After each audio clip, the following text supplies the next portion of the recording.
Morning बच्चों, विनाश काले विपरीत बुद्धि इस उक्ति को आधार बनाकर हम एक मौलिक कहानी पढ़ते हैं। तो विनाश काले विपरीत बुद्धि का अर्थ क्या है?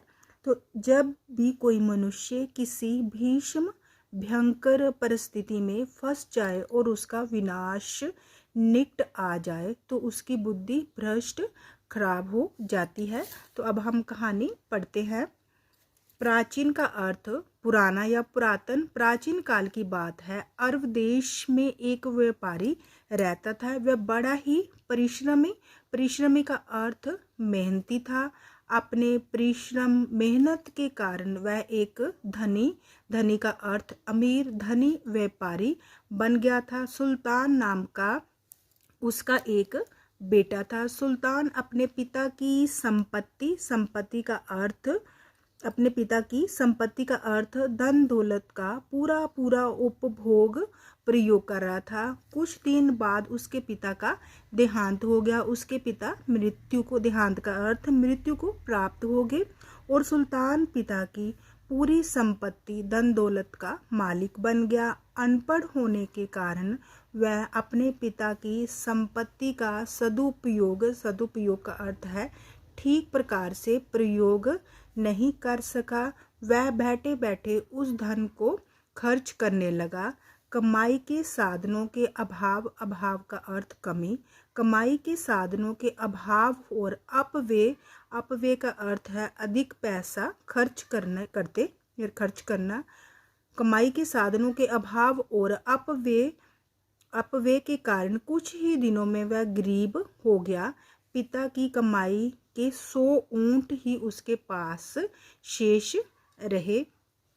सुल्तान ने अब ऊंटों को बेचने की बात सोची। मित्रों ने बहुत समझाया कि जब तक तुम स्वयं का अर्थ अपने आप नहीं कमाओगे तब तक आराम की जिंदगी नहीं जी सकते। लेकिन सुल्तान पर इस सुझाव का कोई प्रभाव नहीं पड़ा। वह ऊंट लेकर मेले में चल दिया। रास्ते में उसे एक साधु मिला जो उदार और परोपकारी का अर्थ दूसरों का भला करने वाला था।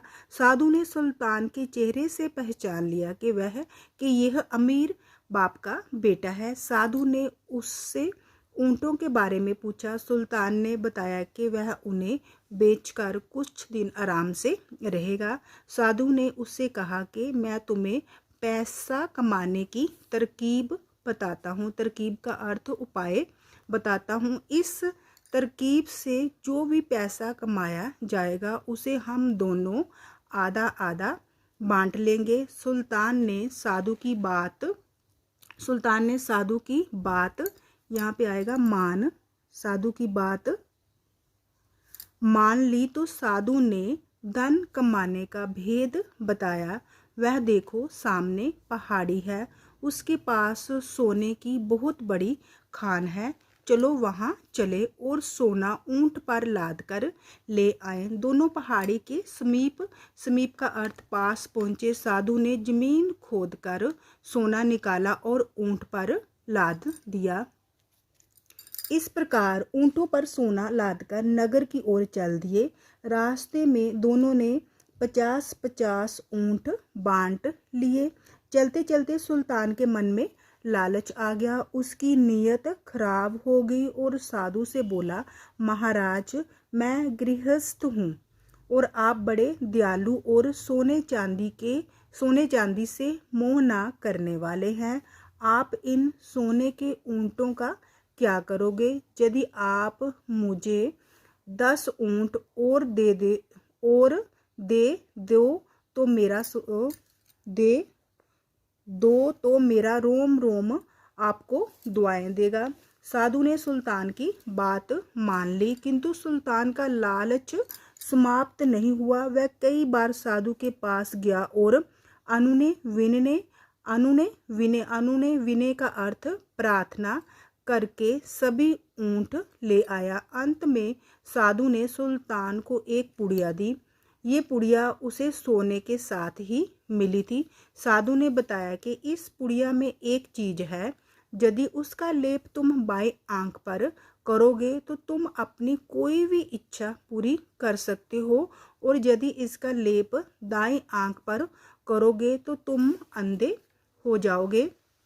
सुल्तान ने अनेक बार उस पुड़िया का बाईं आंख पर लेप करके अपनी मनोकामना का अर्थ है मन की इच्छा, अपनी मनोकामना पूरी की।